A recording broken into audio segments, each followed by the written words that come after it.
ஆத்மாவுக்கு பலனாயிருக்கிற உம்முடைய ஆகாரம் வார்த்தை தான். இந்த வார்த்தைகள் எங்களை ஆண்டவரை நிரப்பி நடத்தும். இந்த வார்த்தைக்கு எதிராக செயல்படுகிற எல்லா சாத்தானின் வல்லமைகளை இயேசுவின் நாமத்தால் கட்டி போடுகிறோம். தேவனாகிய கர்த்தர் எங்கள் நடுவில் நீர் இடைபடுவீராக. இயேசுவின் நாமத்தில் பிதாவே, ஆமென். ஆமென். எல்லாரும் ஆமென் சொல்லாமா? ஆமென். அல்லேலூயா. உட்கார்ந்து கொள்ளுங்கள். தேவன் உங்களை ஆசீர்வதிப்பாராக. இயேசுவின் உணர்வுகள் என்ற தலைப்பில் ஆண்டவருடைய வார்த்தையை நம்ம பார்க்க இருக்கிறோம். போன வாரம் நம்ம பார்த்த ஒரு அற்புதமான ஒரு வார்த்தை, தேவனுடைய செய்தி, உணர்வு உள்ளவன் அப்படின்னு நம்ம பார்த்தோம். அதையே சார்ந்துதான் நாம இப்ப பார்க்க இருக்கிறோம். அதாவது கர்த்தருடைய பிள்ளைகள் நமக்கு நல்ல உணர்வுகள் இருக்க வேண்டும் அப்படின்னு நாம பார்த்தோம். நம்ம மனசாட்சியை எப்பவும் நல்ல உணர்வோடு கூட நாம வைத்து கொள்ள வேண்டும். நம்முடைய மனசாட்சியில நம்ம உணர்வுக்கு சரியான விதத்தில் இடம் கொடுக்கல, உணர்வு நமக்கு ஏற்படும் போது அதை நாம சரியா கவனிக்கவில்லை அப்படின்னு சொன்னோம்னா அது நமக்கு பிரச்சனையை உண்டாக்கிடும். ஆமென். அப்படின்னு நம்ம பார்த்தோம். அதனால நமக்கு நல்ல ஒரு மனசாட்சியில உணர்வுகள் நமக்கு இருக்கணும். ஆண்டவருக்கு மகிமை உண்டாகட்டும். கர்த்தருக்கு ஸ்தோத்திரம். இந்த நல்ல உணர்வு எப்போ வரும்னா கர்த்தருடைய வார்த்தைக்கு கீழ்ப்படுகிறவங்களுக்கு தான் இந்த நல்ல உணர்வுகள் எப்பவும் மனசாட்சியில இருந்து கொண்டே இருக்கும். சரியா? அதுக்கு ஆபிரகாமை ஒரு நல்ல உதாரணமாக நாம என்ன செய்தோம்? போன வாரம் நாம பார்த்தோம். ஆண்டவருக்கு மகிமை வரட்டும். ஆண்டவர் விருத்த சேதனம் செய் அப்படின்னு சொன்னபோது உடனே கீழ்ப்படிந்து ஆண்டவருடைய அந்த வார்த்தைக்கு கீழ்ப்படிந்து நல்ல உணர்வுடையவராய், ஆமென், அந்த வேலையை அவர் என்னது கரெக்டா செய்து முடித்தார். தனக்கும் செய்தார், தன்னுடைய ஃபேமிலியில் இருக்கிற எல்லா ஆண் பிள்ளைகளுக்கும் அந்த விருத்த சேதனத்தை அவர் செய்து முடித்தார். உணர்வோடு அவர் இருந்ததால் அதை செய்ய முடிந்தது. அப்போ கர்த்தர் பிள்ளைகளாக இருக்கிற நம்முடைய வாழ்க்கையிலும் கர்த்தர் வார்த்தைக்கு நாம உடனே கீழ்ப்படியணும். கஷ்டமா இருந்தாலும் சரி, அது ஈஸியா இருந்தாலும் சரி, கர்த்தர் வார்த்தைக்கு உடனடியாக நாம கீழ்ப்படிவது ஒரு நல்ல உணர்வை நாம வைத்துக் கொள்ள முடியும். சரிங்களா? எப்போ கர்த்தருடைய வார்த்தைக்கு நாம கீழ்ப்படிவதே இல்லை அப்படின்னு வரும்போது அந்த நல்ல உணர்வு என்ன செஞ்சிடும்னா கொஞ்சம் கொஞ்சமா மழுங்கிடுச்சு அப்படின்னா உணர்வே இல்லைன்னு சொன்னா என்ன ஆயிடும்னா, எப்படி ஒரு சரீரத்துல குஷ்டரோகிகளை எல்லாம் தொட்டு பார்த்தோம்னா உணர்வு இருக்காது. அப்போ அது என்னன்னா வியாதிக்கு அறிகுறியாக காணப்படுது. அப்போ உணர்வுக்கு நம்ம இடம் கொடுக்கல, கர்த்தர் வார்த்தைக்கு நம்ம இடம் கொடுத்து கீழ்ப்படியல அப்படின்னா ஆட்டோமேட்டிக்கா நம்முடைய ஆத்மாவில் என்ன செஞ்சிடோம்னா மறுத்து போயிடும். இதயம் மறுத்து போச்சுன்னு சொன்னா என்னதான் நம்ம பாவம் பண்ணாலும் உணர்வு இருக்காது. சரிங்களா? அதனுடைய விளைவு என்னவா மாறிடும்? ரொம்ப ஆபத்தா நமக்கு மாறிவிடும் அப்படின்னு நாம போன வாரம் என்ன செய்தோம்? நம்ம ஞாயிற்றுக்கிழமையில பார்த்தோம். இப்போ நம்ம பார்க்க போறது என்னன்னா, கவனிங்க, அதே உணர்வு தான், உணர்வு சம்பந்தமான விஷயம் தான். ஆனா இன்னைக்கு நம்ம பார்க்க போகிறது இயேசுவில் இருந்த உணர்வு. ஆமென். இன்னைக்கு சபைக்கு அதுதான் தேவை. இயேசு கிறிஸ்துவுக்குள் இருந்த உணர்வுகள். அந்த உணர்வு ரொம்ப நல்ல உணர்வு. அது எப்படி சொல்றது, அழகான உணர்வு. அந்த உணர்வுகள் நமக்கு உண்டாக ஆண்டவர் இந்த செய்தியின் மூலம் அந்த கிருபையை நமக்கு தருவாராக. ஒரு அல்லேலூயா சொல்லாமா? அல்லேலூயா. ஆண்டவருக்கு மகிமை உண்டாகட்டும். ஏன்னா நாம எதற்காக அழைக்கப்பட்டிருக்கிறோம், யாரை நம்ம ரோல் மாடலா வைத்து அழைக்கப்பட்டிருக்கிறோம் என்பது ரொம்ப முக்கியமா நம்ம தெரிஞ்சுக்கிறோம். நாம ரோல் மாடல் அடிச்சுவடு யாரை பின்பற்றி நாம போகணும் அப்படின்னு பார்க்கும்போது 1 பேதுரு 2ஆம் அதிகாரம் 21ஆம் வசனத்துல நம்ம பார்க்கும்போது இயேசு கிறிஸ்துவினுடைய அடிச்சுவடுகளை நாம பின்பற்றி போக வேண்டும் என்று வேதம் நமக்கு சொல்றதை நம்ம பார்க்கலாம். 1 பேதுரு 2ஆம் அதிகாரம் 21ஆம் வசனம். 21ஆம் வசனம். இதற்காக நீங்கள் அழைக்கப்பட்டும் இருக்கிறீர்கள், ஏனெனில் கிறிஸ்துவும் உங்களுக்காக பாடுபட்டு நீங்கள் தம்முடைய அடிச்சுவடுகளை தொடர்ந்து வரும்படி உங்களுக்கு மாதிரியை பின் வைத்து போனார். பாத்தீங்களா? உங்களுக்கு மாதிரியை பின் வைத்து போனார். அப்ப என்னன்னா இயேசு கிறிஸ்துவினுடைய அடிச்சுவடு, ஸ்டெப்ஸ், அந்த ஸ்டெப்ஸை நாம பின்தொடர்ந்து போகணும். வேற எந்த ஸ்டெப்ஸும் என்ன செஞ்சிடாதீங்க, பின்தொடர்ந்து போயிடக்கூடாது. குறிப்பாக வாலிபர்களுக்கெல்லாம் சொல்றேன், சினிமா நடிகர்களுடைய ஸ்டெப்ஸ் ரொம்ப அழகா இருக்கும். சினிமா நடிகைகளுடைய ஸ்டெப்ஸ் ரொம்ப அழகா இருக்கும். ஆமென். அந்த ஸ்டெப்ஸை நீங்க பின்தொடர்ந்து போய்கொண்டே இருங்க. கண்டிப்பா சொல்றேன், ஒரு மாயைக்குள்ள போய் மாட்டிப்பீங்க, ஏமாந்துருவீங்க. ஏன்னா தட் இஸ் நாட் லைஃப். அது வாழ்க்கை கிடையாது. ஆமென். அது வாழ்க்கை கிடையாது. நல்லா தெரியுமா உங்களுக்கு? அது வாழ்க்கை கிடையாது. ஆண்டவருக்கு ஸ்தோத்திரம். இப்போ நீங்க நல்லா யோசிச்சு பாருங்க, ஸ்கிட்ல நம்ம நடிக்கிறோம் இல்ல, ஸ்கிட்ல நடிக்கிறோம், நல்லா கவனிச்சு, ஸ்கிட்ல நடிக்கிறோம். அந்த ஸ்கிட்ல நடிக்கிற மாதிரியே நம்முடைய வாழ்க்கை இருக்குதா? எனக்காச்சும் யோசிச்சு பார்த்துக்கிட்டீங்களா? அந்த கேரக்டர் தான் நீங்களா? இல்லையே. அது வேற பாத்திரம். உடனே அது நடிச்சு முடிச்ச உடனே அவ்வளவுதான். என் டியூட்டி வேற, நான் வேற டியூட்டி பார்க்க போனோம். எனக்குன்னு ஒரு வாழ்க்கை வேற. ஆமென். புரியுதா உங்களுக்கு நான் சொல்றது? அதே தான் நடிகர்களும். அவங்க நடிச்சு முடிச்ச உடனே அவங்களுடைய வாழ்க்கை வேற ஒண்ணு. சொல்றது புரியுதா? ஆமென்.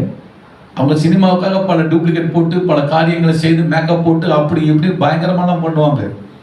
ஆனா அது முடிந்த பின்பு அவங்களுக்கு வேற ஒரு வாழ்க்கை இருக்குது. அதுதான் ரியாலிட்டி. ஆனா நம்ம என்ன நினைச்சுக்கிறோம், அந்த அந்த டூப்ளிகேட்டா போட்டு அந்த இதெல்லாம் போடுறாங்க பாத்தீங்களா, அதுதான் ரியாலிட்டியான வாழ்க்கை அப்படி சொல்லி நம்ம அவங்க ஸ்டெப்ல நடக்க பார்க்கிறோம். அது போகும்போது கடைசியில் என்ன ஆயிடுதுன்னா ஃபெயிலியர் ஆயிடுது. ஏன்னா அது உண்மை இல்லை. அது என்ன கிடையாது, அது உண்மை கிடையாது. ரியாலிட்டி லைஃப் அவங்களே சொல்றாங்க, தயவுசெய்து எங்களை பின்பற்றாதீங்கன்றாங்க. ஆமென்.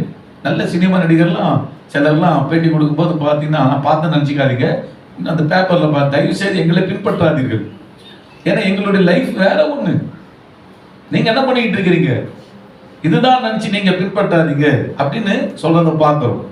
அப்போ கர்த்தர் பிள்ளைகளே எல்லாம் கவனிச்சிங்க, இதெல்லாம் நம்ம பின்பற்றி போகக்கூடாது. போனீங்கன்னா நீங்க ஏமாந்துருவீங்க. லைஃப்ல வயசான பிறகு நீங்க ரொம்ப யோசிக்க ஆரம்பிச்சிருவீங்க. அந்த யோசனை உங்களுக்கு வருத்தத்தை கொடுக்கிறதாக காணப்பட்டோம். சரியா? அப்போ கரெக்டான லைஃப் ஸ்டைல் நமக்கு யாரு அப்படின்னு பார்த்தீங்கன்னா இயேசு கிறிஸ்து தான். இயேசு தான் அழகான ஒரு லைஃப் ஸ்டைலை நமக்கு முன்மாதிரியாக வச்சுட்டு போயிருக்கிறார். ஒரு அல்லேலூயா சொல்லுங்க பார்க்கலாம். ஆமென். அழகா பைபிள் நமக்கு சொல்லுது, அவருடைய ஸ்டெப்ஸ் என்ன செய்யுங்க, பின்பற்றி வாங்க. அந்த ஸ்டெப்ஸ் ரொம்ப அழகானது. அந்த ஸ்டெப்ஸ் அழகா அவரை போல நம்ம பின்பற்றி போயிட்டும் போனோமா, போய் கொண்டு இருக்கோம்னா நம்ம லைஃப் அவ்வளோ அழகா இருக்குங்க, சூப்பரா இருக்கும். ஆமென். அதுதான் பாருங்க, வசனம் அழகா சொல்லுது பாருங்க, நீங்கள் இதற்காக நீங்கள் அழைக்கப்பட்டும் இருக்கிறீர்கள். ஏன் எனில் கிறிஸ்துவும் உங்களுக்காக பாடுபட்டு நீங்கள் விசுவாசிகள் தம்முடைய அடிச்சுவடுகளை ஸ்டெப்ஸை தொடர்ந்து வரும்படி உங்களுக்கு மாதிரியை பின்வைத்து போனார். அவர் தான் எக்ஸாம்பிள். ஒரு நல்ல எக்ஸாம்பிள் என்ன செஞ்சிருக்கிறார் இயேசு, மாதிரியை என்ன செய்யற பின் வச்சுட்டு போயிருக்கிறார். எதுக்கு? நீங்களாலும் அந்த ஸ்டெப்ஸ்ல அவரை மாதிரியே நடந்து போவதற்கு, அவரை மாதிரியே நம்ம வாழ்க்கை அமைவதற்கு மாதிரியை பின் வைத்து போனார். ஆமென். அப்ப இயேசுவை தான் சபை என்ன செய்யணும், பார்க்கணும். இயேசுவை தான் நம்ம என்ன செய்யணும், பார்க்கணும். அவர் நடந்த வாழ்க்கை எப்படி, அவர் இந்த பூமியிலே எப்படியெல்லாம் வாழ்ந்தார், அவருடைய உணர்வுகள் எப்படி இருந்தது, உணர்ச்சிகள் எப்படி இருந்தது, அவருடைய பக்தி எப்படி இருந்துச்சு, அவருடைய லைஃப் ஸ்டைல் எப்படி இருந்துச்சு, இதை தான் நாம் என்ன செய்யணும், பார்த்து நாம அதை பின்தொடர்ந்து போக வேண்டும். அப்படி பின்தொடர்ந்து போகிறவர்களுக்கு சக்சஸ். ஆமென். அப்படி பின்தொடர்ந்து போகிறவர்களுக்கு என்னது, சக்சஸ். கண்டிப்பா சக்சஸ் கிடைக்குது வாழ்க்கையில அப்படின்னு நம்ம பார்க்கிறோம். இன்றைக்கு கவனிங்க, இயேசுவினுடைய உணர்வுகள், நல்ல உணர்வுகளை நம்ம பார்க்க இருக்கிறோம். ஆண்டவருக்கு மகிமை உண்டாகட்டும். வியாதியில் உள்ளவர்கள், சமுதாயத்தில் ஒதுக்கப்பட்டவர்களை, இவர்களை அன்போடு நேசித்த நல்ல உணர்வு. முதலாவது இயேசுக்குள்ள இருந்த நல்ல உணர்வு எது அப்படின்னு பார்த்தீங்கன்னா, கவனிங்க, வியாதியில் உள்ளவர்கள், சமுதாயத்தில் ஒதுக்கப்பட்டவர்கள். ஆண்டவருக்கு ஸ்தோத்திரம். இவர்களை அன்போடு நேசித்த நல்ல உணர்வு. உலகம் இதுக்கு அப்படியே ஆப்போசிட். ஆமென். வியாதியஸ்தர்களை நீங்க போய் பாருங்க, வியாதியஸ்தர்களை பார்த்தா பயந்து தூரமா நிற்கிற சூழ்நிலை நம்ம பார்க்கலாம். கொரோனாவை மட்டும் தவிர. ஸ்தோத்திரம். கொரோனாவா இருந்தா கூட இயேசு பக்கத்துல நின்று இருப்பார். அவரு தேவன். நீங்க என்ன பாஸ்டர், அவர் தேவன். அவர் தைரியமா போய் நிக்கலாம் அப்படி நினைச்சுக்காதீங்க. அவர் மனிதனாக இந்த பூமியில வந்தார். தேவனாகவும் தேவனுடைய தன்மை இருந்தது, ஆனால் மனித தன்மையும் அவருக்குள்ள இருந்தது. ஆமென். ஆண்டவருக்கு ஸ்தோத்திரம். ஆரம்பிக்கும் போது நிறைய பேர் பரலோகம் போறீங்க, ஆண்டவர் ஸ்தோத்திரம். முடிவு வரைக்கும் எப்படி உங்களை தொடர்ந்து உங்க கூட பயணம் எப்படி நான் போவேன்னு பயமா இருக்குது. ஆமென். அதாவது நிறைய பேர் நீங்க என்ன நினைக்கிறீங்கன்னா, டிரைவர் வண்டி ஓட்டு போயிரு, பஸ்ல எல்லாம் போவோம் பாருங்க, டிரைவர் சூப்பரா வண்டி ஓட்டு போவார். ஆனா பயணிங்க நாம என்ன செஞ்சுட்டு இருப்போம்? அவர்தான் நல்லா ஓட்டு போறாரு, நம்ம என்ன செஞ்சுட்டு இருப்போம்? நல்லா தூங்குவோம். அப்படின்னா நிறைய பேர் சர்ச்சு அந்த நினைவோடு தான் வரீங்களான்னு தெரியல. ஏன்னா அப்பதான் வண்டியை ஸ்டார்ட் பண்ணியிருக்கிறேன். வண்டி என்னது இப்போதான் கீர் போட்டு ஃபர்ஸ்ட் கீர்ல போயின்னு இருக்குது. இப்போ என்னதான் ஆரம்பிச்சிட்டாங்க.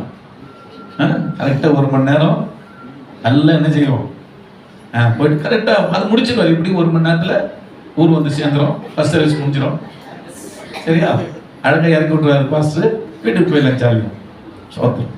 சரி கர்த்தர் பிள்ளைகளே, இது பஸ் பிரயாணம் இல்லை, இது ஆவியானவரோடு நடக்கிற பிரயாணம். ஆமென். தெளிவாக இருக்குது. நம்ம வாழ்க்கை பிரயாணம், அந்த பிரயாணம் கொஞ்சம் பரவாயில்ல. அந்த பிரயாணம் கூட ஆபத்து தான். நீங்க இறங்க வேண்டிய இடத்த நல்லா தூக்கிட்டே இருந்தீங்கன்னா எங்கேயோ இடத்த தடப்படான்னு இறங்கி அங்க ட்ரெயின் வந்து எகிரி குதிக்கிறான்லாம் உண்டு. அந்த மாதிரிலாம் ஆயிடப்படுது. சரிங்களா? பஸ்ல இருந்து கூட எகிரி குதிச்சிருவாங்க. நான் இங்கே தானே இறங்கணும், ஐயோ எங்கேயோ போயிடுச்சு அப்படின்னு. அதனால பஸ்லேயும் தூங்காதீங்க. சரியா? கண்டக்டர் கிட்ட நானும் பஸ் தோண சொல்லிட்டு தூங்குறேன். கரெக்டாக அந்த இடம் வந்துச்சுன்னா எனக்கு கொஞ்சம் சொல்லுங்க அப்படின்ட்டு லைட் தூங்கும் பொழுது அந்த மாதிரி சர்ச்சில் நீங்கள் தூங்கிடாது. ஓகே. இயேசுவோட நல்ல உணர்வு எப்படி பார்த்தீங்கன்னா ரொம்ப அழகானது.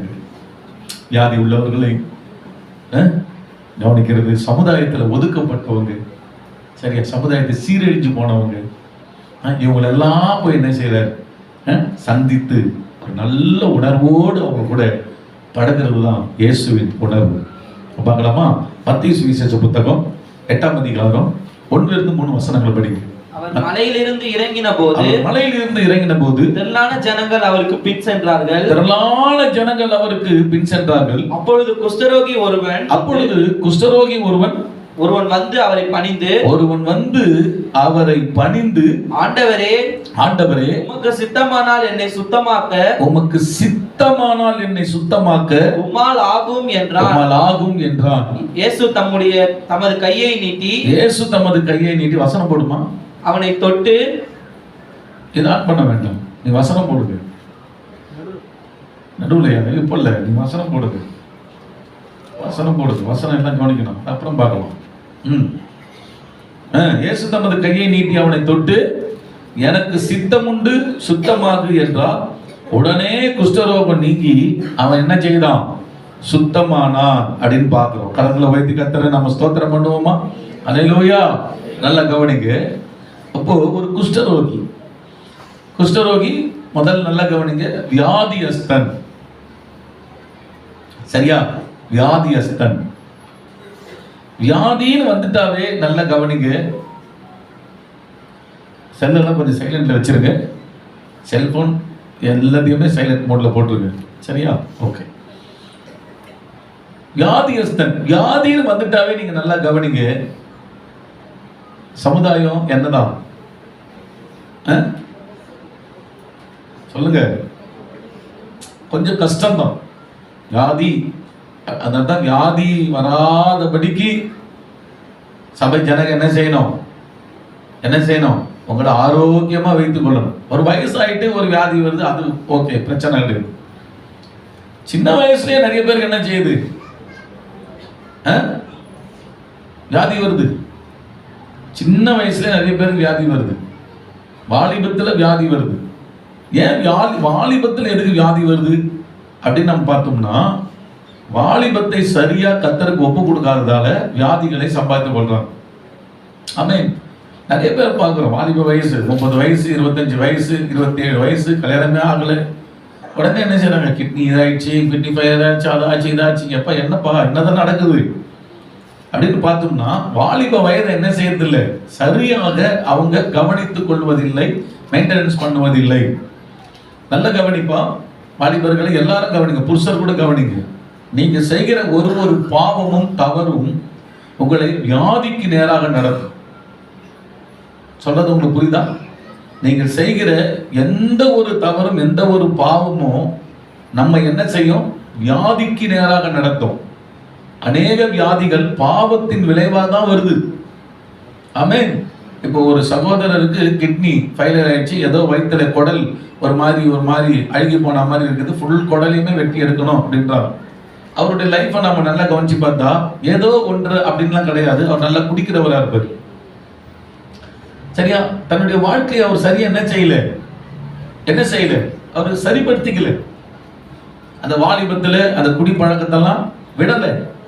அவ விடாததால என்ன ஆச்சுன்னா அது ஆட்டோமேட்டிக்கா அது செய்ய வேண்டிய வேலை செஞ்சுக்கிட்டு இருக்கும். இப்போ நம்மள என்னன்னா சில வேலை சொல்லும் போது அதை சரி பண்ணிக்கிறது சிலருக்கு கஷ்டமா இருக்குது. ஆனா ஒண்ணு நல்லா கவனிங்க, நம்ம சொல்லுவதை செய்யாமல் இருக்கும்போது நீங்க வேணா சொல்றதை செய்யாம இருக்கலாம், ஆனால் நீங்கள் விரும்பி செய்கிற அந்த பாவத்தின் செயல் அது செய்ய வேண்டியதை அழகாக செஞ்சுக்கிட்டு இருக்கும். புரியுதவங்க மட்டும் கையை வைத்து அழகையா சொல்லும். சொல்றது புரியுதா? அது செய்ய வேண்டியது அழகா செஞ்சுக்கிட்டு தான் இருக்கும். அப்போ ஒரு குடிப்பழக்கம் அப்படின்னு சொன்னாவே அது அழகா செஞ்சுக்கிட்டே இருக்கும். என்ன செய்யணும்? கொஞ்சம் கொஞ்சமா உங்க குடலை அரிச்சுக்கிட்டு இருக்கும், அது உங்களுக்கே தெரியாது. சரியா? கொஞ்சம் கொஞ்சமா உங்க கிட்னியை பாதிச்சுக்கிட்டே இருக்கும். கொஞ்சம் கொஞ்சமா நம்முடைய கல்லீரலை கணையங்களை பிரிச்சு எடுக்கும். நல்லதெல்லாம் ஒரு பக்கம் தள்ளி, கெட்டதெல்லாம் ஒரு பக்கம் தள்ளதான் கணையத்தோடைய வேலை. அந்த கணையத்தினுடைய தன்மையை எல்லாம் அழுகி போக வைக்கிறது என்னன்னா குடி. இப்படிப்பட்ட காரியம்லாம் சொல்லப்படுது.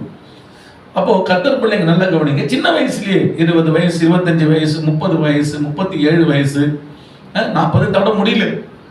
அப்போ ஏன் இந்த மாதிரி ஆகுது அப்படின்னு சொன்னா நல்ல கவனிங்க.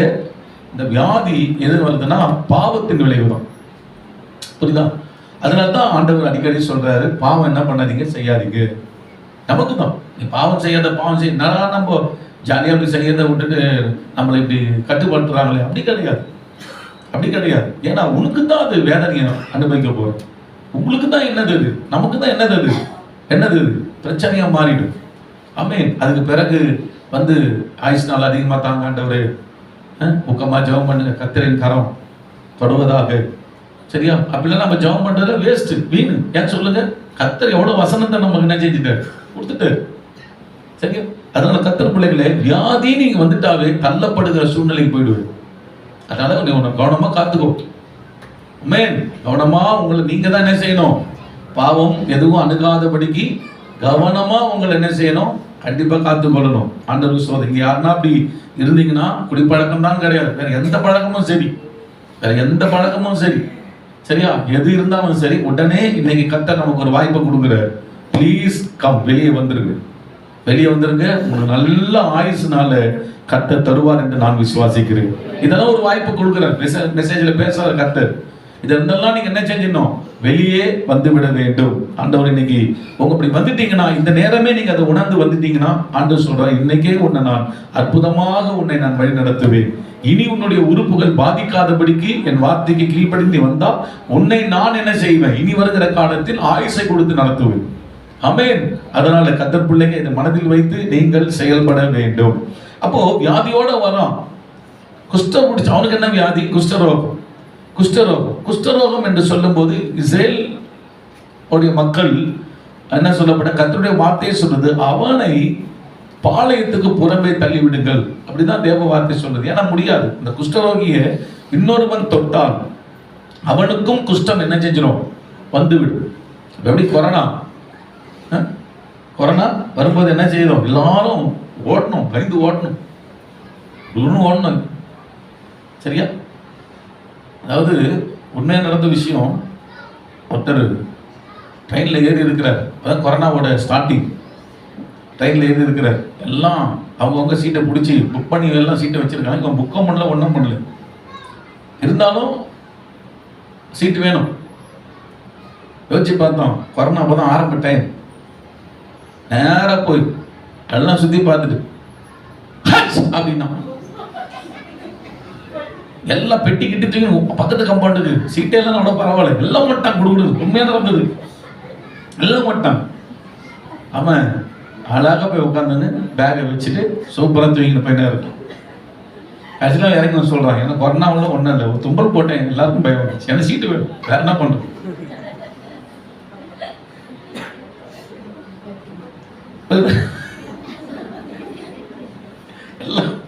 எல்லாம் வந்துட்டான். அந்த கொரோனா டைம்ல யோசிச்சு பாருங்க, எல்லாம் அள்ளு விட்டு டூ வீலர் வந்தால் டூ வீலரை சுத்தமாக கழுவே மாட்டோம். அந்த உடனே கழுவி பண்ணுறது. ஐயோ என்னெல்லாம் கையை கழுவாம கூட எத்தனை சாப்பிட்டுக்கிறோம். கொரோனா டைம்ல எப்பா 2-5 முறை கை கழுவிடுப்போம்.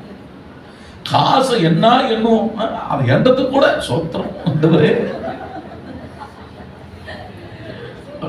மரண பயம் சோத்திரம். அல்ல கவலைப்படாதீங்க, அப்படியே போயிட்டாலும் எங்க போயிடலாம், நம்ம ரசிக்கப்பட்ட பிள்ளைங்க அப்பா சமூகத்துக்கு தான். உங்களுக்கு பார்த்தாலும் நரகம் கிடையாது. அல்லையா சொல்லுங்க, சந்தோஷமா இருக்கு.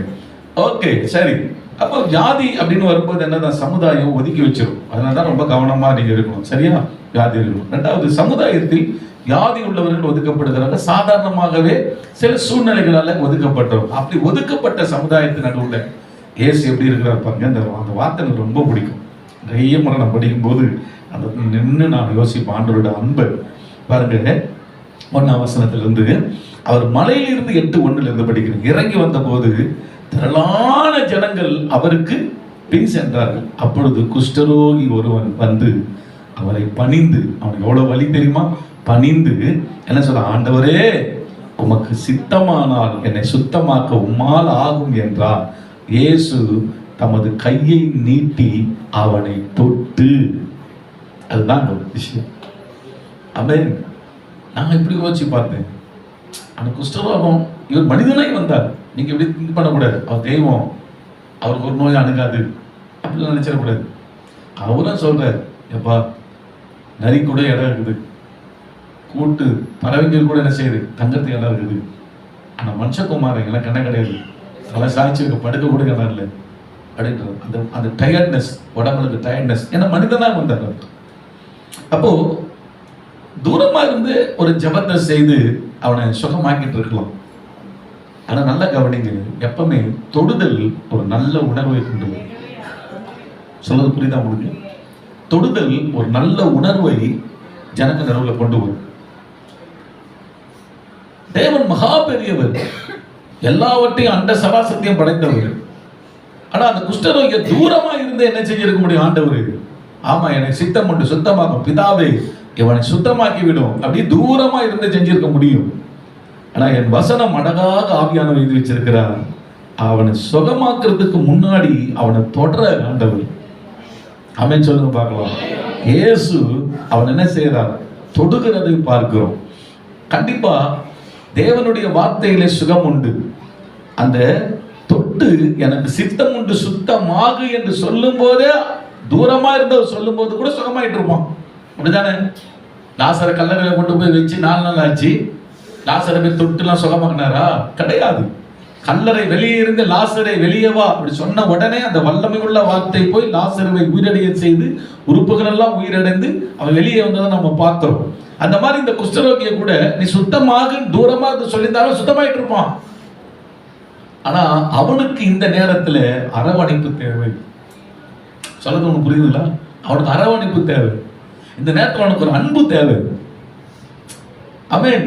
சுகன்றது வேற, அது கண்டிப்பா நான் கொடுத்துறேன். ஆனா அவனுக்கு இப்பொழுது ஒரு அரவணைப்பு தேவை, ஒரு அன்பு தேவை, ஒரு தொடுதல் தேவை. அப்போ அதனால தான் ஆண்டவர் பாருங்க, இயேசு அன்பானவர், மனதுருக்கம் உடையவர். இதெல்லாம் நம்ம கவனிக்கணும், இதெல்லாம் கவனிக்கணும். அவனை தொட்டு தொட்டு என்ன செய்யறார் ஆண்டவர்? அவனை அடுத்ததா சொல்றாரு. அது தொடும் போதே அவன் எப்படி ஆயிட்டு இருப்பான், அவன் தான் ஒரு மாதிரி என்னது அடுத்த ஃபீலிங்ஸ். ஐயோ என்ன, என் மனைவி கூட தொடலையே நோய் வந்த பிறகு, என் பிள்ளைங்க கூட தொடலையே நோய் வந்த பிறகு, என் உறவினர்கள் கூட தொடலையே எனக்கு நோய் வந்த பிறகு, உறவினர்கள்லாம் கூட எனக்கு தொடலையே நோய் வந்த பிறகு, எல்லாரும் விட்டுட்டு போயிட்டாங்க, இந்த பாலான இடத்துல கொண்டு வந்து போட்டாங்க. ஆனா இப்போ என்ன நீங்க தொடறீங்களே இயேசுவே, எப்பா நீங்க தொடறீங்களாப்பா என்ன, அப்படியே அவன் உள்ளரிச்சு போயிட்டு அவன் கலங்கிருப்பான். முதல்ல அவனுக்கு தேவை அரவணைப்பு.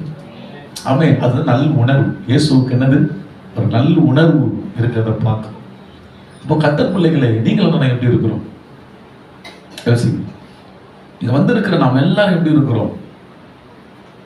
சமுதாயத்துல நாம் எப்படி இருக்கிறோம்? நம்ம கூட பழகிறவங்க மத்தியில் எப்படி இருக்கு? உங்க ஃப்ரெண்ட்ஸ் நடுவில் நீங்க எப்படி இருக்கிறீங்க? ஆமென். உங்க குடும்பத்துல நீங்க எப்படி இருக்கிறீங்க? ஆண்டவருக்கு மகிமை வரட்டும். சரியா? நல்ல கவனிங்க. வியாதி என்று வரும்போதே ஒதுக்கப்பட்ட நிலையில தான் ஜனங்க இருப்பாங்க. அவங்களுக்கு நீங்க என்ன செய்யணும்? ஒரு தொடுதலை நீங்க அவங்களுக்கு கொடுக்கணும். தொடுதல்னா என்னன்னா ஒரு சின்ன டச்சிங். சொத்தராண்டவரே சொத்தராண்டவரே சொத்தராண்டவரே சொத்தராண்டவரே சொத்தராண்டவரே ஆண்டவரே சுத்தமாக்கும். அவன் கண்ணை தந்து பார்ப்பான். ஏசு எடுத்துக்கணும். இன்னும் வலியை கொடுத்து தான் என்ன செய்வோம்? இன்னும் அதை விட ஜபம் பண்ணாமே இருந்துக்கலாம், வீட்டுக்கே போகாம வந்துக்கலாம். சரியா? அவன் கத்தருக்கு மயமா வரட்டும். நல்லா கவனிங்க. நான் ஊழியத்துக்கு வந்து எய்ட்ஸ் பேஷண்ட்டுக்கு ஜபம் பண்ணியிருக்கிறேன். எய்ட்ஸ் பேஷண்ட் கூட ஒரு மாசமா பல மாசமா பழகி இருக்கிறேன். அவன் புற்றுநோய் உள்ளவங்க கூட பழகி இருக்கிறேன். கொரோனா பாதிக்கப்பட்டவங்க கூட பழகி இருக்கிறோம். இன்னும் என்னென்ன டைபாய்டு, மலேரியா, டெங்கு, பாஸ்டர் தான் நல்லா தெரியல. எல்லாத்துக்கும் என்னதான். ஒருத்தர் வீட்டுக்கு வந்தார் கொரோனா டைம்ல, தடி எடுத்து வந்தார். வரும்போது தான் வர்றாரு, அப்படியே அள்ளு விடுது, எல்லாம் ஓட்ட முதல் பக்கம். ஆண்டவரே என்னதான் பண்றது? ஆனா அப்பதான் சர்ச்சைக்கெல்லாம் ஞாபகம் கிடையாது. சட்டையே பண்ண மாட்டாங்க சர்ச்செல்லாம். ஆனா அந்த உயிர் போன நேரம் கொரோனா வந்தது பாரு. அப்பதான் நீங்க எங்க இருக்கு? என்ன தெரியல பாஸ்டர், உங்களுக்கு நல்லா தெரியுமே. தெரியுதா? இத்தனை முறை வீடியோ இயேசுவை நேசிக்கிற சொல்றோம். வந்துருந்தானு சரி வாங்க. வந்துட்டு பாஸ்டர் ஜுரமா இருக்குது, கொரோனா டைம்ல ஜுரமா இருக்குதான். யார் ஜெயமா உள்ள டாக்டர் ஜெயம் பண்ண. நான் என்ன செய்யறதுன்னா, சரிப்பா வாழ்வோ சாவோ, அதுதானே வந்து ஒரு ஊழியத்துக்கு. ஆமே, ஊழியத்துக்கு வந்துருக்குது வாழ்வதற்காக இல்லை, சாவதுக்கு தான் வந்துடும். சில அமஸ்ராஜ் பாஸ்டர்லாம் நான் ரொம்ப அந்த ஒரு நல்ல இடம் அவருக்கு சமூகத்தில் இருக்குது. கொரோனால தான் பாதிக்கப்பட்டு, புரியுதா? கொரோனால தான் பாதிக்கப்பட்டு. என்ன விசுவாசிக்கணும், விசுவாசிகள் கொரோனாவோட சூழ்நிலை வரும்போது அதெல்லாம் பார்க்கல, ஜெபம் பண்ணி கடைசியில் அவருக்கும் சூழ்நிலை வந்து நிறைய ஊழியக்கார நம்ம பார்த்துருக்கோம். இந்த மிஷினரி ஸ்டோரிஸ்லாம் பார்த்தீங்கன்னா குஷ்டரோகம் கூட பழக முடியாது. ஆனால் அந்த குஷ்டரோகிகளுடைய ஆத்மா பரலோகம் போனோம், வேற என்னதான் பண்றது? ஆனால் அந்த குஷ்டரோகிகளோட குஷ்டரோகியாக இந்த ஊழியக்காரங்க வந்து அவன் கட்டுகளெல்லாம் கட்டி சீடெல்லாம் சரி பண்ணி கடைசியில் பார்த்தா அவங்களுக்கும் அது வந்திருக்கு சூழ்நிலை ஒன்று. அவங்க சந்தோஷமா அதை எடுத்துட்டு பரலோகம் போயிடுறாங்க. ஆனா பரலோகத்துல அவங்களுக்குலாம் நீங்க என்ன நினைக்கிறீங்க? சரியான இடம் இருக்கு. ஆமே, அப்போ ஆண்டு உணர்த்துற காரியம் அதுதான். நீ எப்போ வாழ வரலடா, நீ சாதான் வந்துருக்கு. கைவை கைவை அவங்க உட்காரவை, சீட்ல உட்காரவை. ஆனா நின்றுட்டு இருப்பாங்க, கொஞ்சம் தயங்குவாங்க. அவங்களுக்கு தெரியும் வந்துருக்கிறது கொரோனா தான், ஏதோ இந்த மனுஷன் பாவம் ஏதோ வந்துட்டோம் ஜம்ப் பண்ணுவாரு. ஆனா சீட்லாம் உட்காரமா அப்படின்னு தயங்குவாங்க. எங்க உழுதான் போட்டு உட்காருங்க போயிட்டாரு சோஃபால இருந்து. ஆமென். உட்கார வச்சு கையை வச்சு தான் ஜெபம் பண்ணும், கையை வச்சு தான் ஜெபம் பண்ணும். அதுக்கப்புறம் கையை கழுவுது, அதுதான் விஷயம். ஆனா கை அதுக்கப்புறம் அது நம்ம கையை கழுவுமா, அது நம்ம ஆண்டு ஞானத்தை கொடுத்து போனியா கையை கழுவி அப்படி சோத்திரம். அப்போ கையை வச்சு ஜெபம் பண்ணிட்டு கொஞ்சம் நேரம் பேசி அனுப்புவோம். கவனிங்க, ஏசு அவங்க உள்ளெல்லாம் பிறந்துட்டார். இப்போ கூட சரி அந்த நபரெல்லாம் பார்த்தோன்னா சோத்திரம் பாஸ்டர் நல்லா இருக்கீங்களா பாஸ்டர், அவங்களுக்குலாம் ஏசு உள்ள இருக்கிறார். ஏதோ சில சூழ்நிலைகள் வர முடியும், ஆனால் வந்துடுவாங்க சீக்கிரம் வந்துடுவாங்க. இந்த கூட உடம்பு சரியாயிடுச்சு, புரியுதா? அவருக்கு பாஸ்டருக்கு ஏதாவது கொடுக்கணும்னு வீட்டில் நல்லா முருங்கை இலையை நிறைய உடைச்சிட்டு வேற என்ன பொடலங்காவா முருங்கைக்காய் ஸ்பெஷலாக வந்தார் வீட்டுக்கு. ஆனால் அப்போ இருமல் என்ன போச்சு, ஒன்றும் பிரச்சனை இல்லை. வந்து ஐயா சோத்திரம் காணிக்கை ஐயா அப்படின்னு கொடுத்தாரு. என்னங்க பிரதர் எப்படி இருக்கு இரும்பெல்லாம் எப்படின்னா, ஐயோ ஆண்டவர் ஏசப்பா கிருபை நல்லா ஆயிட்டையா அப்படின்னு சொல்லிட்டு இந்த முருங்கைக்காவை காணிக்கையாக வச்சுக்கங்க. சோத்திரம் நல்ல சந்தோஷம் பிரதர், நல்லா நீட்டாக இருக்குது முருங்கா, பரவாயில்லையே அப்படி, ரொம்ப சந்தோஷம் பாஸ்டர் அப்படி. அப்போ நல்லா கவனிங்க. அப்போ அவங்ககிட்ட ஒரு ஐக்கியம் கிடைச்சது பார்த்தீங்களா? இதே அவர் வந்துருந்தாலும் வச்சுக்க, ஐயா அங்க நில் பிரதர், ஐயா அங்க நில்லுங்க. இப்போ கொரோனா தெரியுது, தெரியாது உங்களுக்குலாம் அப்படின்னு வச்சுக்கோ. முருங்கா வரும், சரி மனுஷன் சீக்கிரம் ஏன் பரமாவும் போன நல்லா இருக்குமே அப்படிதான் நினைப்பு வந்தார். கண்டிப்பா செஞ்சிடக்கூடாது. அதான் இயேசுவின் உணர்வு. நம்ம இயேசுகிட்ட தான் கற்றுக்கணும். ஆமென். அதுக்குன்னு வேணே போய் கொரோனாலாம் அப்படியே கட்டி பிடிச்சின்னு அப்படிலாம் பண்ணுறக்கூடாது. புரியுதா? கரெக்டாக கத்தர் மேலே பார்த்து வச்சு செய்ய வேண்டியதை என்ன செஞ்சிடணும். அவங்களுக்கு அந்த நேரத்தில் ஒரு டச்சிங் தேவை. தலை மேலே கையை வச்சுன்னா ஜெபம். ஆமென். ஆண்டவரே உங்களுக்கு இறக்கம் வரட்டும்பா அப்படி கத்தர் கிருபையில எவ்வளோ பேர் சுகமாயி நல்ல சாட்சி சொல்லி பாருங்க, முருங்கெல்லாம் விட்டுட்டு போகிற அளவுக்கு நல்ல ஒரு சாட்சி தான். ஆமென். அதனால கத்தர் பிள்ளை வந்து எவ்வளோ பேர் வந்தாங்க நேரத்துக்கு. வயலாளூரில் கொஞ்சம் பேர் அப்படி இங்கேருந்து வராங்க. ஹஸ்பண்ட் ஒய்ஃப்லாம் வராங்க. டூ வீலரில் என்னன்னு கேட்டால் தோல்வியெல்லாம் போட்டு கொண்டு வராங்க. என்ன ஆட்சிகளுக்கு தெரியுது சார், ஒரே இருமின்னாங்கிறா. ஏன் அவனுக்கு தெரியாதா? நல்லா தெரியும். சரியா?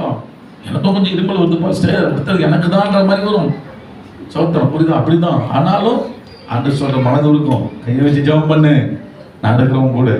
ஆமென். அந்த சோத்திரம். அப்போ கத்தர் பிள்ளைகளை கவனிங்க, தள்ளி விட்டுறக்கூடாது. சரியா? சமுதாயத்தில் சிலர்லாம் ஒதுக்கப்பட்டிருப்பாங்க. புரியுதா? ஏற்றுக்கொள்ள மாட்டாங்க, ஒதுக்கப்பட்டிருப்பாங்க.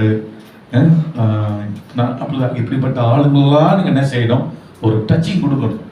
ஆமென். ஊழியத்துக்கு போகும்போதெல்லாம் அவங்களை தொடணும் சொல்லும்போது சிஸ்டருக்கு தொடரக்கூடாது. புரியுதா? ரொம்ப கவனமாக இருக்கணும். ஆமென். தொட்டு ஜெபம் பண்ணணும். புரியுது? சொல்லிட்டு அவங்கள என்ன பண்ணக்கூடாது, தலைமையில் லைட்டாக ஒரு கை தான் வைக்கணும். ஒரு ஆம்பளைங்க வைக்கிற மாதிரி சோல்டரை பிடிச்சி சோத்திராண்டவரே அப்படி என்ன பண்ணக்கூடாது. ஹலோ, இருக்கீங்களா? ஆமென். அது வேற மாதிரி போயிடும். சரியா? அதே போல் சிஸ்டருக்கு ஊழியம் பண்ண தொட்டு சொல்லமாக்க சொன்னாருன்னு சொல்லு, அப்படி அதெல்லாம் வேண்டாம். ஸ்திரீயை தொடாமல் இருக்கிறது மனுஷனுக்கு வசனம் இருக்குதா இல்லையா? நல்லது. புரியுதா? அப்படின்னா என்ன அர்த்தம்னா, ஒரு அவசர ஆபத்துக்கு ஜெபம் பண்ண வராங்க, அவங்க தலைமையில கை வச்சு ஜெபம் பண்றது அது சொல்ல. புரியுதா? எந்த ஒரு விஷயத்தை கொண்டோம் பெண்கள் என்ன செய்யாதப்பா, ஜெபத்துக்கு அந்த மாதிரி விஷயத்துக்கு லைட்டா கையை வச்சு ஜெபம் பண்ணி அனுப்பும்.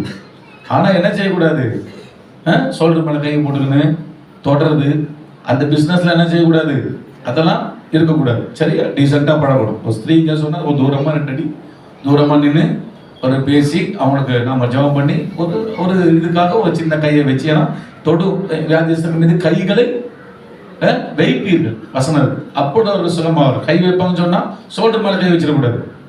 சரியா? அது பார்க்கணும். ஆம்பளைங்க பெண்கள் எல்லாம் பார்த்து பண்ணணும். கை வைங்கன்னா தலை மேல கை வைக்கணும். ஒரு பிரதர்னா ஷோல்டர் மேல கை வச்சு என்ன செய்யலாம், ஜெபம் பண்ணணும். சரியா? ரொம்ப ஞானமா நடக்கணும் ஊழியம் செய்யும் போது. அந்த ஒரு மைண்ட் வரட்டும். சரி.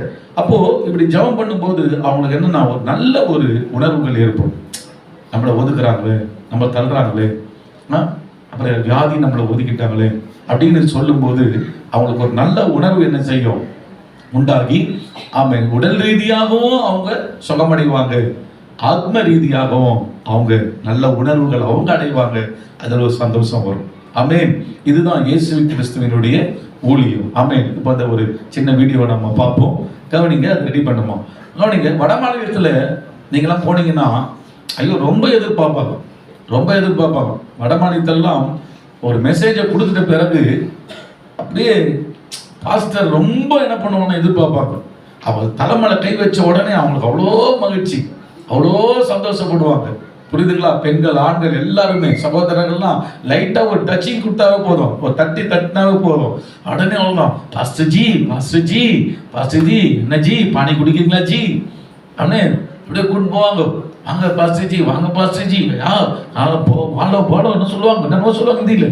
வட மாநிலத்தை நான் பார்த்துருக்கிறேன், எத்தனையோ மாநிலங்களுக்கு போயிருக்கிறேன். அப்படி கூப்பிட்டு என்ன செய்வான்னா நம்ம கூட நின்று அம்மே நல்ல ஒரு ஐக்கியத்துக்குள்ள அவங்க வந்துருவாங்க. அப்ப ஜனங்க கிட்ட நீ எப்படி பழகணும்?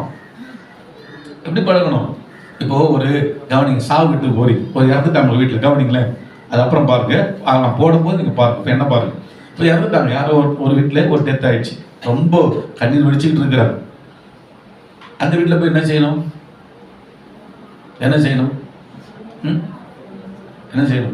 அழுக வந்தா கண்டிப்பா என்ன செய்யணும்?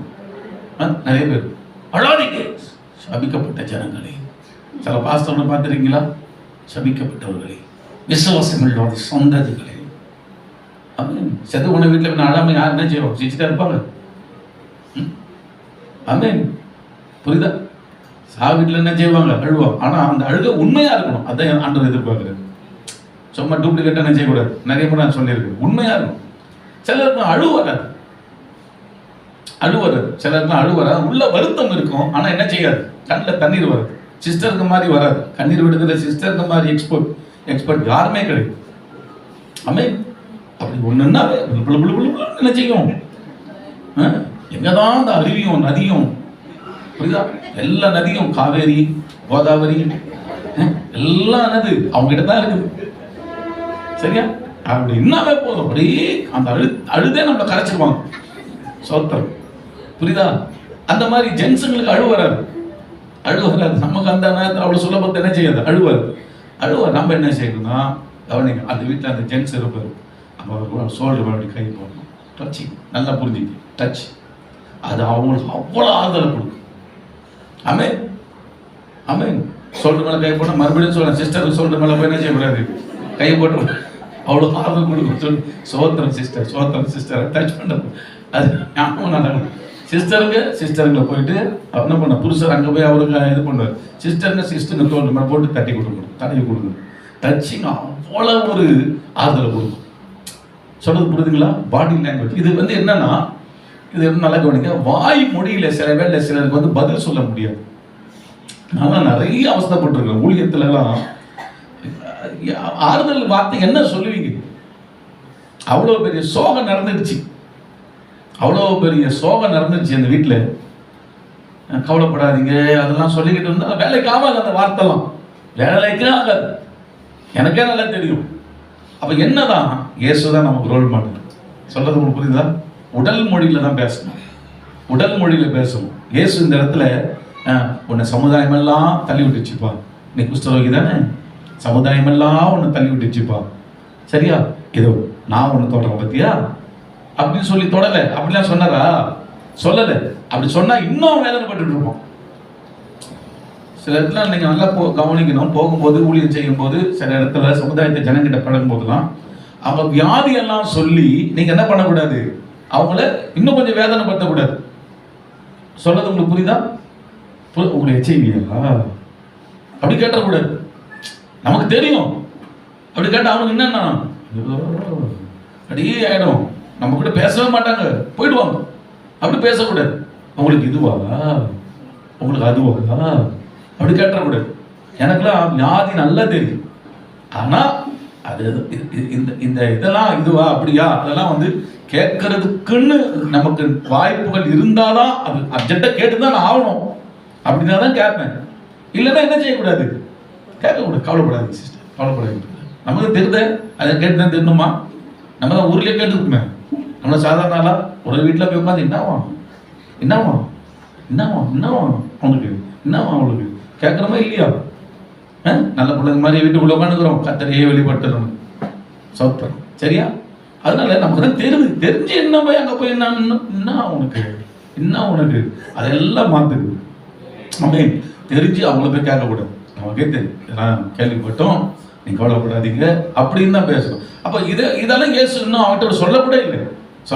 அவர் என்ன செய்யறார், நேராக போய் ஒரு டச் தான், உடல் மொழி, அதான் பாடி லாங்குவேஜ். ஒரு டச் பண்ண, அவனை தொட்டு, அதுலயே அவன் கிரில் போயிட்டான்.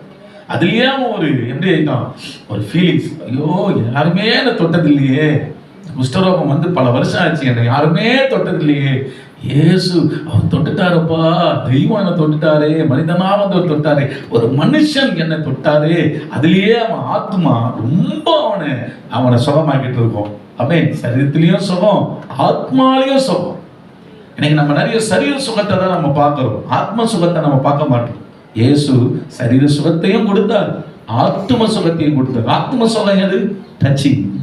எல்லாம் சொல்லுங்க, எல்லாம் சத்தமா சொல்லுங்க, எல்லாம் சத்தமா சொல்லுங்க. டச்சிங். டச் பண்ணி என்ன செய்யணும், பேசணும். புருஷர்கள் கூட சொல்லி கொடுக்குறேன், வைஃப்லாம் சில வேலை அப்படி இப்படி கஷ்டப்பட்டு கழுதுன்னு கொண்டு வந்தாங்கன்னா என்ன செய்யணும், என்ன பண்ணணும் சொல்லுங்க, ஒரு சின்ன டச் பண்ணுங்க, சரியா?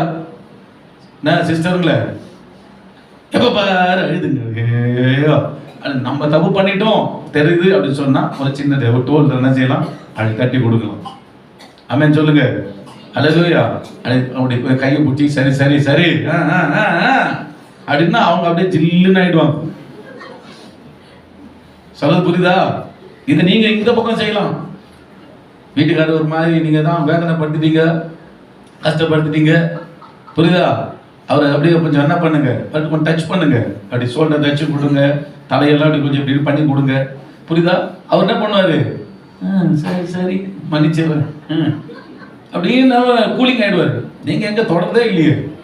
சரியா? கூப்பிட்டாவே நான் துணி துவைச்சுக்கிறேன், போ போட்டு சாப்பிடு, போட்டு அதை பண்ணு, போட்டு இதை பண்ணு, போறியா வெளியா, போ போ, எப்போ வருவ, இப்படிதான் கேட்டு கேட்டு என்ன செஞ்சிருச்சு, பழக்கம் ஆயிடுச்சு. சரியா? இதெல்லாம் என்ன செய்யணும், மாற்றணும். வீட்டுக்காரர் என்ன பண்ணுங்க, அவர் கஷ்டப்படுற தொட்டு பேசுங்க. ஆமென். அண்டர் சோதரம். சிஸ்டர் என்ன பண்ணுங்க, உங்க சிஸ்டர் தொட்டு பேசினா என்ன தொட்டு பேசு, உங்கள் மனைவி என்ன செய்யுங்க, தொட்டு பேசுங்கள். ஆறுதல் நேரத்துல, கஷ்ட நேரத்துல லைட்டா ஒரு சின்ன டச்சிங். ஆமென். பேசுங்க. எல்லாம் ஒரு 50 பேச என்ன பர்சன்ட் டச்சிங். எப்ப நான் சொல்றேன் 100 வரைக்கும் டச்சிங் பண்ணு. ஆமென். கர்த்தர் உனக்கு ஆயுசு, நான் 100 வயசு கொடுத்தா 100 வயசு தொட்டு அவர்கிட்ட பேசு. அல்லேலூயா சொல்லுங்க, அல்லேலூயா சொல்லுங்க. எல்லாம் அந்த கல்யாணம் புதுசுல தான், அப்புறம் 5 வருஷம் தான் என்ன செய்வாங்க, தொட்டுக்கிட்டு பேசும். 6 வருஷத்துல கொஞ்சம் இடைவெளி விடுங்க அப்படின்னுவாங்க. சரியா? ஆண்டவருக்கு ஸ்தோத்திரம். இடைவெளியே அவங்க 2 பேரும் கூட என்ன செய்யக்கூடாது, இருக்கவே கூடாது, நெருக்கம் தான் இருக்கணும். ஒரு ஆமென் வருதா பார்ப்பாங்க சத்தமா? ஆமென். அப்ப இயேசு டச்சிங்ல விஷயம் இருக்குது. இன்னைக்கு அதுதான் அவனை, ஒரு வார்த்தை தான் பாத்தீங்களா பைபிள்ல, ஒரு வார்த்தை தான் அவனை தொட்டு. இதுல எவ்வளோ ஆழமான ரகசியம் வச்சுக்கிறார் ஆண்டவர் இல்ல? அதான் தொட்டு, அவங்களை தொட்டு என்ன செய்யணும், வியாதியஸ்தர்கள், சமுதாயத்தில் ஒடுக்கப்பட்டவர்கள், குடும்பம், பிள்ளைகளையும் சரி, பிள்ளைங்களும் சில வேலை ஆறுதல் பாடுஞ்சி இல்லாம அப்படியே சோர்ந்து கீர்ந்து போய் வந்திருப்பாங்க. சரி, பக்கத்துல என்ன பண்ணுங்க, ஒரு டச் பண்ணுங்க, ஒரு டச் பண்ணி சரி சரி சரி சரி சரியாகும், என் கவலைப்படுற அப்படி ஒரு டச் பண்ணும். ஆமென். ஏய் நீதான் தெரிஞ்சல கவனரா சரியாயிடும் அப்பா அப்படி கத்தக்கூடாது. ஆமென். ஒரு சின்ன டச், சரி சரியாகும், ஓகே சரியாகும், அப்படியே சோழல தட்டி கொடுங்க, என்ன ஆகும், என்ன ஆகும், அப்படி ஒரு ஆறுதல். ஆமென். இப்போ நம்ம இந்த காட்சியை பார்ப்போம். பாருங்க, இயேசு ஒரு குஷ்டரோகி, அது இந்த சமயம் பலவீனப்பட்ட, ஒதுக்கப்பட்ட, ஆமென், வியாதி உள்ளவர்கள், ஆறுதல் இல்லாமல் இருந்தவர்களை தொட்ட போது அவர்கள் ஆறுதல் அடைந்ததை நம்ம பார்க்கிறோம். ஆமென். அருமையான கர்த்தர் பிள்ளைகளே, நீங்கள் பழகுவீர்கள் என்று வைத்து பழகுறீங்க, ஆனா அந்த நேரத்தில் அவங்க தொடுறீங்களா? வியாதி உள்ளவர்களை தொட்டு ஜெபம் பண்ணுங்க, தொட்டு ஜெபம் பண்ணுங்க. ஒன்றும் நமக்கு நடந்துடாது, கர்த்தர் கூட இருக்கிறார். ஆமென். இறக்க கொடுத்த மரண வீட்டில் தொட்டு ஆறுதல் படுத்துங்க, தொட்டு ஆறுதல் படுத்துங்க. குடும்பத்தில் ஒரு தொடுதல் இருக்கட்டும். ஆமென். வாலிப பிள்ளைகளை, பேரண்ட்ஸுங்களா தொட்டு ஆறுதல் படுத்துங்க. மனைவி கணவன் தொட்டு ஆறுதல் படுத்துங்க, கணவனை மனைவி தொட்டு ஆறுதல் படுத்துங்க. மாமியார் கூட சரி, ஆமென், தொட்டு ஆறுதல் படுத்துங்க. ஓ மருமகளை தொட்டு ஆறுதல் படுத்துங்க. அதெல்லாம் ஒரு நல்ல ஒரு ரிலேஷன்ஷிப்பை சபைக்கு கொண்டு வர விசுவாசிகள் ஒருவருக்கு ஒருவர் நல்ல கைப்பிடிச்சு தொட்டு அவங்களை ஆமென் ஹல்லேலூயா ஆமென் நடத்துங்க. அதெல்லாம் அந்த கம்யூனிகேஷன், உடல் மொழி, நல்ல ஒரு ஐக்கியத்தை அது கொண்டு வருகிறது. எல்லா கைகளை வைத்து ஆமாண்டவரே ஒரு பந்தாவை போல காமிச்சுக்கிட்டு அப்படி இப்படி போக மாட்டோம்ப்பா ஆண்டவரே, நெருங்கி இந்த ஜனங்க கிட்ட நல்ல இயேசுவை போல, இயேசுவை போல. இயேசு யார்? அண்ட சராசரத்தை படைத்த மனிதர், தேவன். அவர் நினைச்சா ஒருத்தரை தொட வேண்டிய அவசியமே இல்லை. எனக்கு சித்தம் உண்டு சுத்தமாக தூரம் இருந்து ஒரே வார்த்தை சொல்லியிருந்தா அவன் சுத்தமாயிட்டு இருப்பான். ஆனால் அவனுக்கு தேவை ஒரு தொடுதல் என்பதை இயேசு உணர்ந்தார். இயேசு உணர்ந்ததாலே ஆண்டவர் அவனை தொட்ட போது அவன் வாழ்க்கையிலே கண்ணீர் விட்டு கதறி ஆண்டவர் அன்புக்குள் வருகிறதை நாம பார்க்கிறோம். அதுதான் சிஸ்டர், இன்னைக்கு சுவிசேஷம் தீவிரமா பண்ணணுமா? ஜனங்க கிட்ட அன்பா பழகுங்க, அன்பா பழகுங்க. சபையில் இருக்கிற ஒருத்தர் அன்பா பழகுங்க. அந்த தொடுதல் உணர்வுகள் அநேகரை எழுப்பிவிடும். இயேசுவை அறிய முடியும். ஹல்லேலூயா, ஹல்லேலூயா. ஆமென். பாஸ்டர் அம்மா முன்னால் வந்து ஆமென் ஒரு நிமிடம் ஜெபம் பண்ணி, தேவனே எங்களுக்குள்ள அப்படிப்பட்ட நல்ல உணர்வுகள் வரட்டும்னு சொல்லி கர்த்தர் கரத்தில் ஒப்பு கொடுத்து ஜெபிக்கும்படி கேட்கிறேன். சுத்தமுள்ள நல்ல பிதாவே, உம்மை ஸ்தோத்திரிக்கிறோம் அப்பா. தகப்பனே அப்பா, உமக்குள்ளா இருந்த அந்த நல் உணர்வுகள் எங்களுக்குள்ளாய் வேணும் ஆண்டவரே. இன்னும் அதிகமாய் நீங்க தாங்க இயேசப்பா. நாங்கள் ஒவ்வொருவரிடத்திலும் அன்பு கூர்ந்து ஆண்டவரே உம்முடைய சுவிசேஷத்தை சொல்ல தேவ ஆவியானவர் எங்கள் ஒவ்வொருவரையும் நிரப்புவீராக. ஆமாண்டவரே அப்பா, நீர் எப்படி உம்முடைய அடிச்சுவடுகளை நாங்கள் பின்பற்ற வேண்டும் அப்பா. ஆமாண்டவரே, நீர் ஆண்டவரே எல்லாரையும் நேசித்தீரப்பா. அவங்கெல்லாம் இல்லை ஏசப்பா, எல்லாரையும் நேசித்தீங்க. தொட முடியாதவர்களை கூட தொட்டீங்க ஏசப்பா. அதே போல நாங்கள் ஆண்டவரே இந்த நல்ல உணர்வுகளோடு ஜனங்களோடு கர்த்தாவே ஜனங்களிடத்தில் பழக அன்பு கூற ஆண்டவரே ஒவ்வொருவருக்கும் கிருபை தருவீராக. தகப்பனே இதற்கு இந்த வார்த்தைக்கு கீழ்ப்படிந்து நடக்க எங்களுக்கு அந்த ஸ்லாகியத்தை தாங்க இயேசுப்பா. இன்னும் உடைய நாமத்தை நாங்கள் மகிமைப்படுத்த வேண்டும். அநேகருக்கு முன்மாதிரியாய் வாழ்ந்து ஆண்டவரே அப்பா அநேக ஆத்துமாக்களை ஆதாயம் பண்ண தேவனே எங்கள் ஒவ்வொருவருக்கு கிருபை தாங்க, ஆசீர்வதிங்க.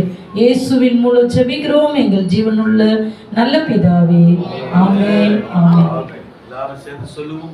என் ஆத்துமாவே கர்த்தரை ஸ்தோத்திரி, என் முழு உள்ளமே ஒரு பரிசுத்த நாமத்தை ஸ்தோத்திரி. என் ஆத்துமாவே கர்த்தரை ஸ்தோத்திரி, கர்த்தர் செய்த சகல உபகாரங்களையும் மறவாதே. ஆமென் ஆமென். இடது கை நெஞ்சில வச்சுங்க, வலது கை தலைமையில் வைங்க. கர்த்தர் உன்னை ஆசீர்வதித்து காக்க கடவுள்.